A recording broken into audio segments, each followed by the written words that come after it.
Hosting and producing a podcast alone requires taking on multiple roles. Ringmaster, assuring everyone in the audience is aware and entertained, knowing when to bring out the next act. Do something silly to make an audience member giggle a bit, or call in the clowns.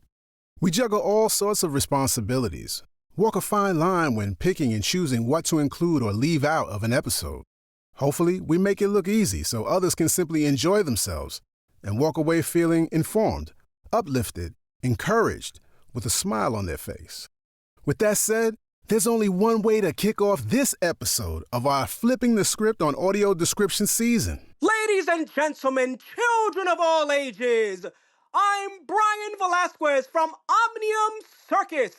We would like to welcome you and your family to Read My Mind Radio. And now, here is your host, Thomas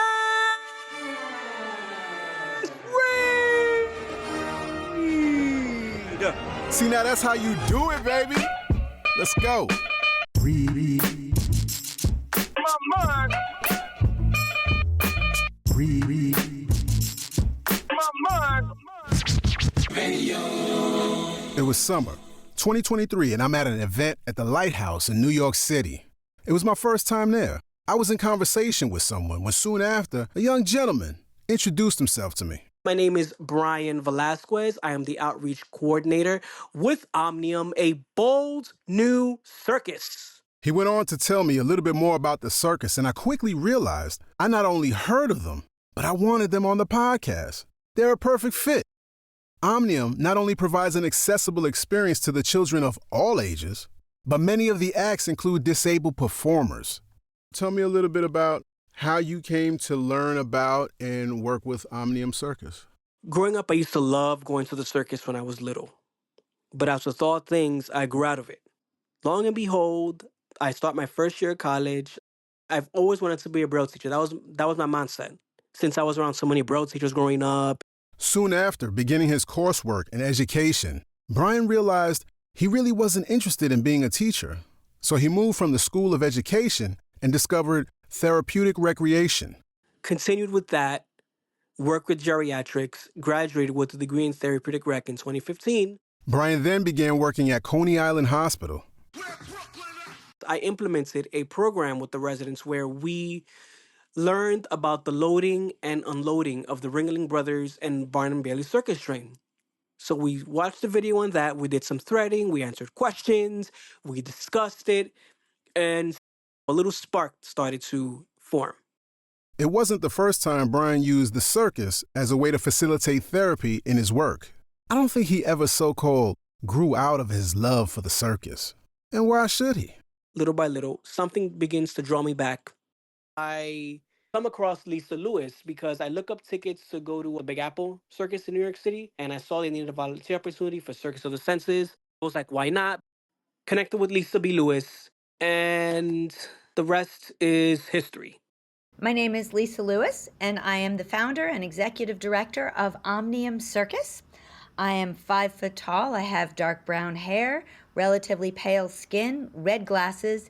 Generally, I'm wearing red lipstick. My pronouns are she and her. As it turns out, these two, Brian and Lisa, actually have a history together. Brian was 8 years old and came to Circus of the Senses. He loved it every single year. And I know Brian, I know his classmates, I knew his teachers. We've all stayed very good friends. I just adore Brian. He's so smart. His insights are so interesting. I'm a big Brian fan. So fast forward a bunch of years, and Brian wanted to come and be a part of the circus. So at that time, I was still with Big Apple. So I said, why don't you come be our guest ringmaster for Circus of the Senses? The Big Apple Circus, which began in 1977, is a one-ring circus, mostly residential to New York City. Community involvement and outreach has always been a part of their philosophy. Circus of the Senses was the Big Apple Circus outreach to children with disabilities. So they would give away tickets to kids with disabilities, and we provided audio description, American Sign Language interpreters, and that really kind of clicked. To listen to people, to realize their enjoyment, to know that these people wanted to love the circus just as much as everybody else wants to love the circus. And a simple access was all that's needed to be able to include them in this popular entertainment. And they only got it once a season. Same now with Broadway shows. If you're deaf and you want to see an interpreted show, you only get one shot at it. And to me, that's just not right. I always thought, how could we make this so that anybody can come to any show? That question would ultimately lead to the creation of Omnium Circus. I eventually ran the program. I eventually split it off so that we had one show for people for whom the access of audio description and American Sign Language was beneficial, and another one for people with sensory needs and autism. So we created two different programs. And then finally, by the time the pandemic had hit and everybody was kind of sitting around, and I thought, you know what? Could we create a show that not only was accessible to everybody at any show? Looking even further at the makeup of the circus, Lisa noticed other disparities. I live in New York City. This is not a monochromatic place. This is an incredibly diverse and vibrant community, and we thrive for our diversity because we each have so much to offer. Lisa wanted to bring all of that to the ring, but this was during the pandemic, so Lisa had to use a different approach. We made a virtual version. We pulled together a group of artists from all over the world, from all different abilities, to really showcase the beauty of the human spirit. And we collaborated with an organization in New York called Disability Unite, and we created a platform online that would provide 4 different channels of simultaneous access. That included audio description, captions, Spanish language translation. As a person who signs, I got really tired of looking to the side to watch the interpreter and missing all the action. To me, that was annoying in a circus. So I wanted it integrated. I wanted the person who was signing, A, to be deaf, and B, to make sure that it was integrated and as a part of the action. So you're still enjoying the same show at the same level. That's equity. Then we put it out there thinking, well, this is a showcase. Let's just see what happens. And we ended up getting almost 30,000 people watching it in 16 states and 5 countries. So that gave us the energy to say, okay, let's see what we got to do to make this a reality. This performance, called A Celebration of Diversity, is still available for purchase on Eventbrite. I'll link you to it directly on this episode's blog post at readmymind.com. So how big is your organization? Our whole organization is actually not that big. 25% of our performers have disabilities, 40% of our overall organization have disabilities. The performers are obviously the largest part of our company. Outside of performers, there are maybe 8 of us, 9. We're small and mighty. What do you do as an outreach coordinator? I reach out to organizations such as schools, community centers, NFB, ACB. It is a little scary at first, especially reaching out to schools. It's a little daunting, but I'm starting to getting used to that more. But most people, they're like, oh, wow, send me information. I work remotely. We all work as a team when it comes to outreach. We have someone that does flyers for us. We have someone that may send a couple of emails for us to help out. All the work is spread out evenly so we can all work together as a team and do the best we can to get people in seats. The best way to get people in the seats is to have great performers. Some of the acts in the show, especially this year, are just incredible. We have a young woman who plays our lead, who is the world's fastest juggler. Our choreographer and on-site director, who also does a crossbow act, just set the Guinness Book of World Records because he shot a crossbow looking into a mirror over his right shoulder 25 feet to hit an apple off the top of his wife's head. Oh my God. How long were they married? They're still married. I'm going to ask my wife after this is done. We have a dancer who's a 7-time NCAA gymnastics champion, who also is a wheelchair user, who does a beautiful, beautiful acrobatic dance. We have a gorgeous aerialist who also came up through the world of gymnastics and does this beautiful aerial silk duet with her husband. It's done by Miss Jen Brickerbauer and Dominic Bauer. The husband plays the trombone during part of the act. It is just such a beautiful act. You see the romance, you see the passion. He's in the air playing trombone? Oh my gosh. just this gorgeous love story. She happened to have been born without legs. We have a female ringmaster. Her name is Danette Shepard Vaughn, African American. She is phenomenal. She's got this gorgeous, jazzy singing voice, and her partner, we call the character of the poet, who's a full dancer. He is deaf, and he performs the entire show in ASL. Another act that I like is the King Charles Troupe. I don't know if you're familiar with them. Oh, yeah. Are they on the unicycles? Yes, they are. I remember seeing this talented group who performed these amazing basketball acrobatic stunts on unicycles. I first saw them when my oldest daughter was only about 2 or 3.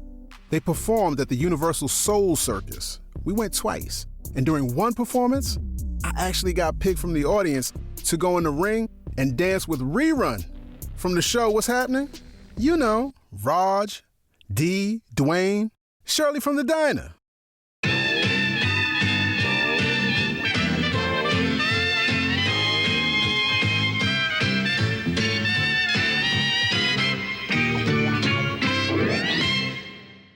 I'm really curious, how do you go about finding these acts? We have the world's most amazing artistic director. His name is Noe Espana. He is 6th generation, 5th generation Circus.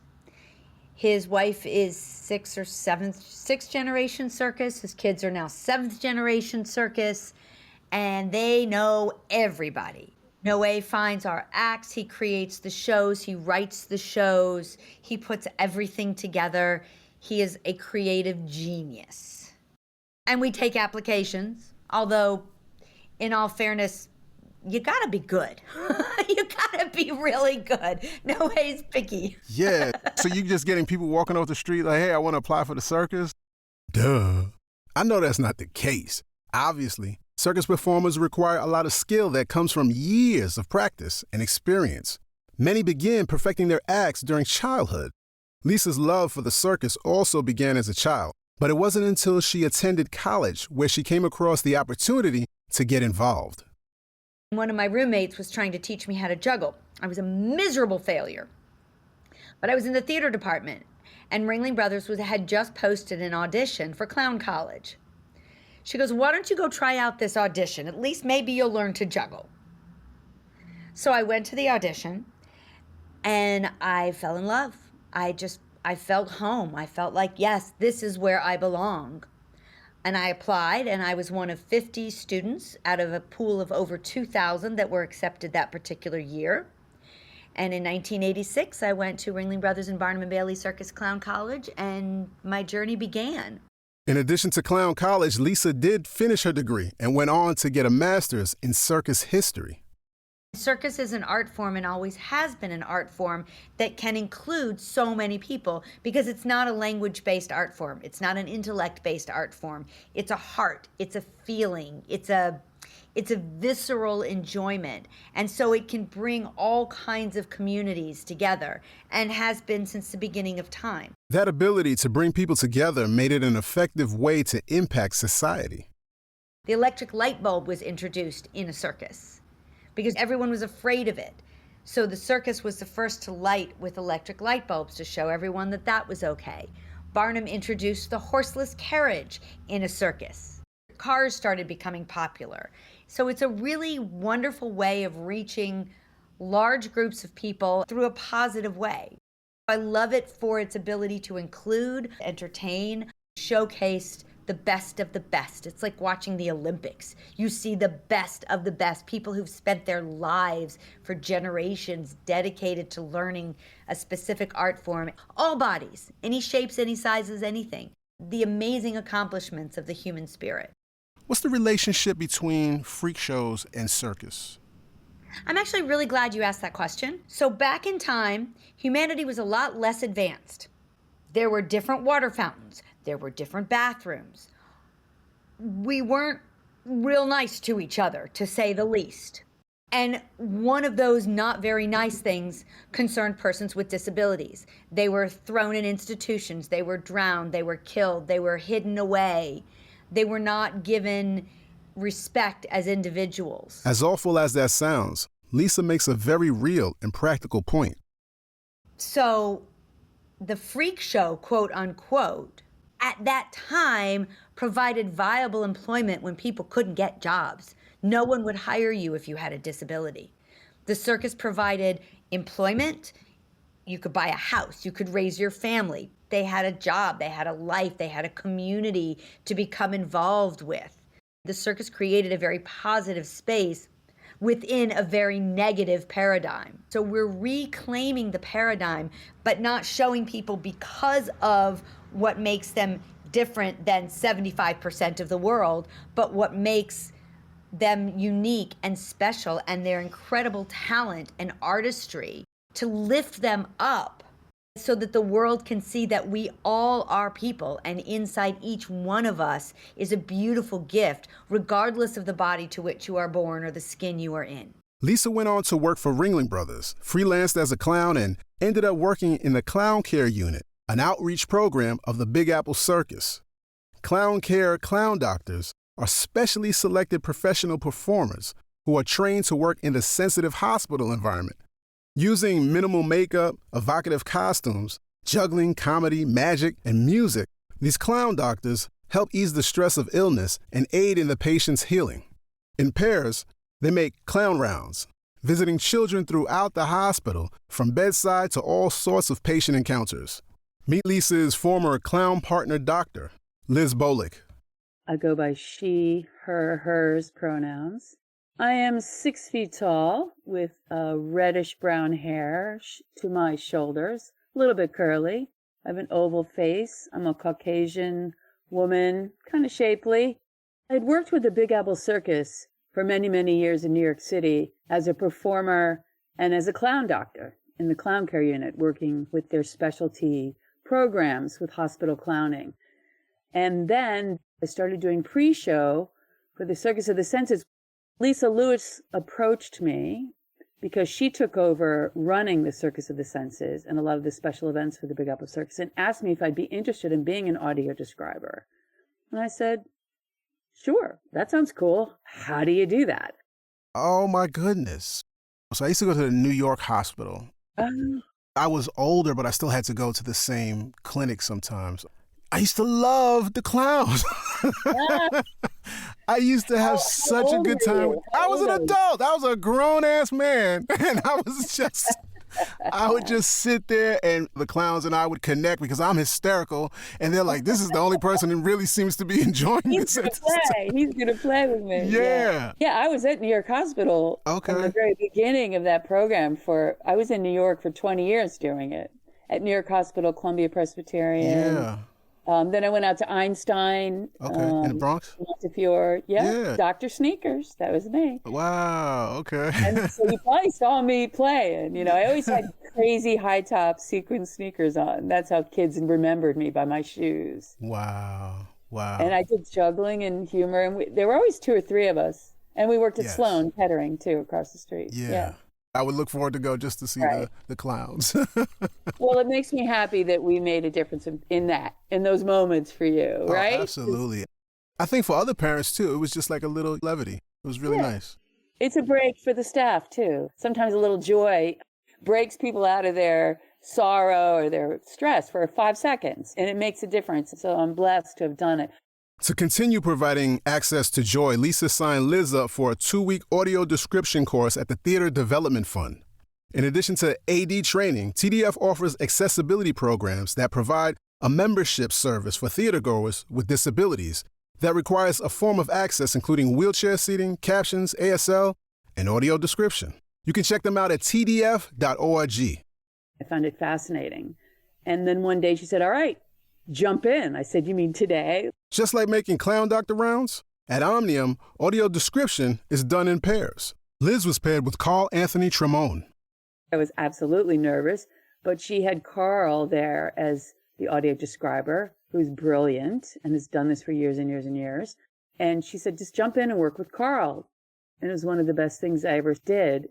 I was sweating. I was so scared. And I turned to Carl and I said, do you have any advice for me? And he turned to me with this big smile on his face and said, just talk like it's a conversation. Imagine we're kids seeing the circus for the first time. And let's describe what we see and have fun. I had this great experience and I got to work with a master. Generally, you don't get to work as a team. So I think I was extremely lucky that not only did I get placed with a partner in my first experience, but Carl Tremone was that partner. Unfortunately, Carl was not available for this interview. But brother, if you're listening, I'm extending an open invitation to you to come on to the podcast and share your experience with audio description.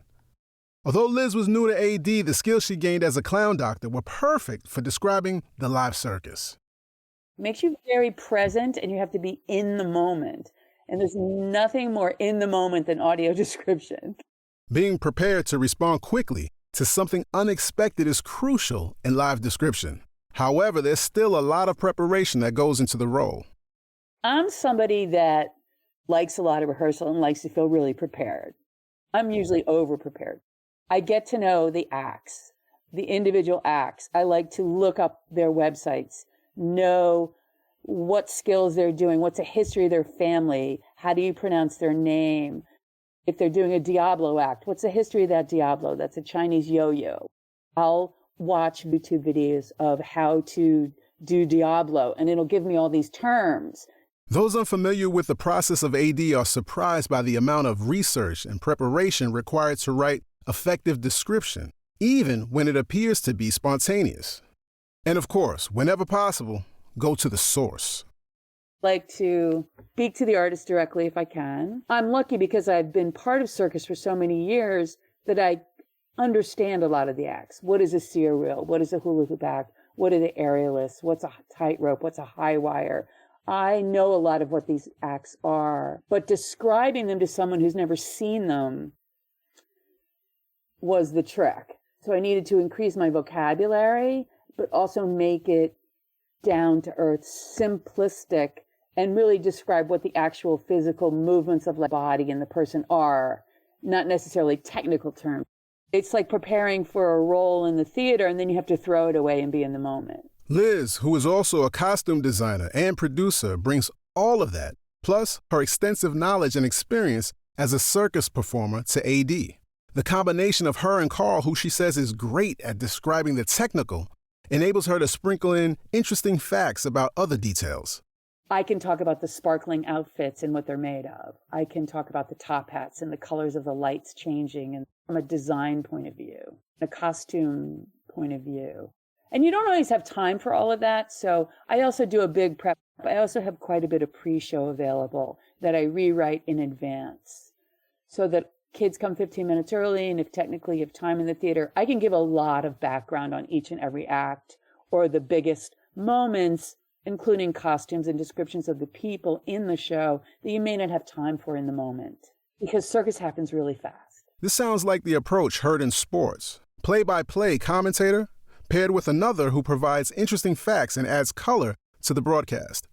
For me, it's the essence of what's happening emotionally for the audience, because it helps bring them into the moment of the danger, of the excitement, of the anticipation, of the moment that maybe they're going to miss or maybe they're going to make it. Those things I think innately are in the timing and the tenor of my voice. I'll go like, and now they're walking up the thing and they turn and they flip and they go. And that's such a big difference from standard audio description for a film or a Broadway production. Have you ever done any of those? I'm starting to. Okay, so what's the difference like for you? The first time was shocking. I couldn't even speak. Say, and he moves on and the lights come up and then they talked for like 30 minutes. I'm used to talking nonstop. And so it was almost harder. You can't talk over the dialogue, right? So then you kind of have to follow a script. But if I'm following a script, I'm not in the moment as much. Being in the moment never replaces the need for preparation. I would watch the videos over and over and over again, see if I can get my hands on them. Go to a dress rehearsal, tech rehearsal, and then I'll go to a show. So there's a ton of prep. This is a public service announcement. If we do the math and calculate the hourly rate based on the actual amount of time put into preparing and describing live theater, well, let's just say this group is highly underpaid. And automation and artificial intelligence isn't the way to resolve that. Rather, it's changing the way we think about access. That concludes our public service announcement. I would try to talk to the producers and the playwrights and the actors. I still like to ask an actor how they want to be called. How do they want to be described? Not necessarily how I would see them. Yeah.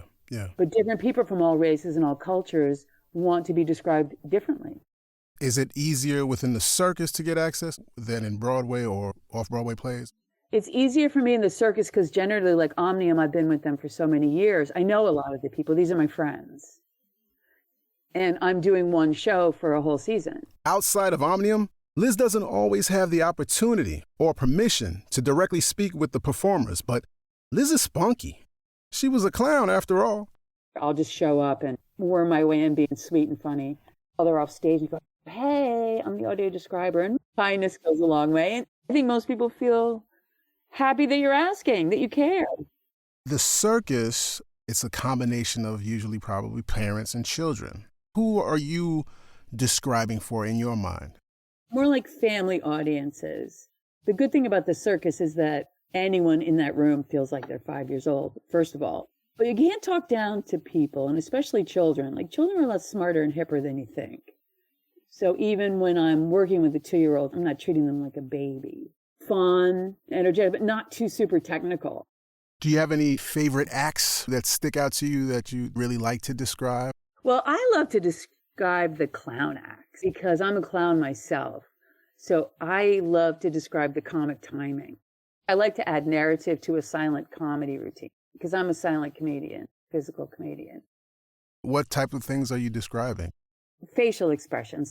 If you have a comedy team, like we have Monday and Riley in the show, I've known them their whole life. Dick will look over at her, she'll kind of flip her head, and it'll be like, she's not super happy. Oh, he better watch out. She's going to smack him on. Oh, she did. She smacked him on the butt.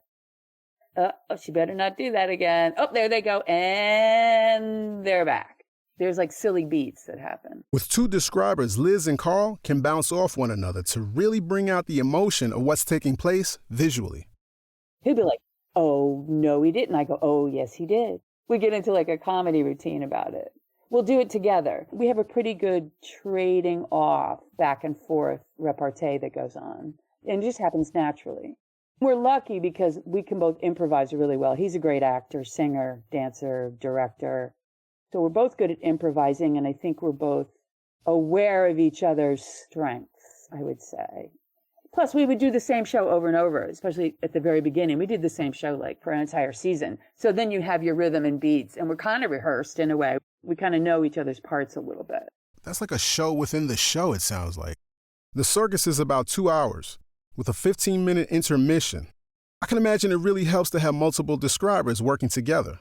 Omnium also offers 1-hour special events for schools, exposing even more children to the joys of the circus. In fact, during some of these special events, some of the children may not even realize that the ringmaster was once in their seat.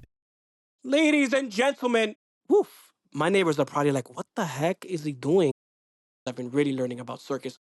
The ringmasters used to use these booming voices because back in the day, there was no microphone. There was a term called barker. Hurry, hurry, hurry, step right up, step right up. Not sure if it was the same concept as the ringmaster, but it was kind of similar. The ringmaster wouldn't have a mic neither, so they would have to project their voice, and otherwise you wouldn't hear anything.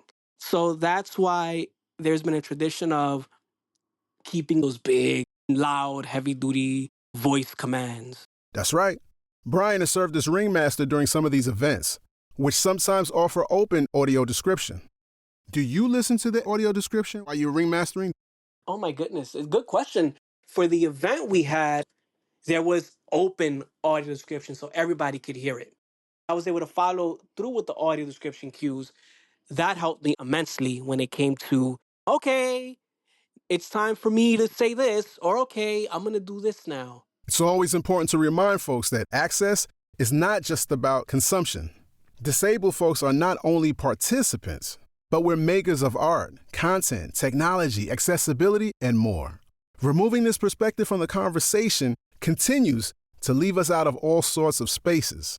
So what other access is available at Omnium? We have opened ASL in the show. You're going to see everything that's said in the show. Sensory friendly, very important for those who are neurodiverse, who may be sensitive to sound or light. The house lights are not completely off, and it's at a decibel where it's suitable for everyone. We have a calming area with little activities you can do, like markers, fidget, get out your seat, jump around. You're going to have your few people that may be a little overwhelmed that need a break, and that's okay. Of course, that includes wheelchair access and closed captions wherever possible. We want it to be as inclusive as possible for all. That's why we are America's first comprehensively inclusive circus. A big shout out to Brian Velasquez, Lisa Lewis, and Liz Bolick. You know now, you're each official members of the Read My Mind Radio family. Look, I don't care who you are. If you're hearing or reading this episode, Omnium is for you. Take your children, your grandchildren, students, athletes. Dang, you can always take me. I'm a forever 5-year-old. Honestly, I wanted to get out to see them when they were in New York this year, but unfortunately, scheduling didn't work out. But I will get there, and I hope you do the same. For the current schedule and links to social media, visit omniumcircus.org. That's OMNIUMCIRCUS.org. By the way, I have one more public service announcement. If you're not registered to vote, please do so. We're in some serious times, y'all, and I hope and encourage you all to get out there and vote. In person or absentee, I really don't care. Just make it happen. Appreciate you rocking with Read My Mind Radio wherever you get podcasts. You know we have transcripts and more at readmymind.com. Now, it's come to my attention that people don't think I spell this enough. Seriously. You got to spell it right. That's R to the E. I. D, and that's me in the place to be. Like my last name.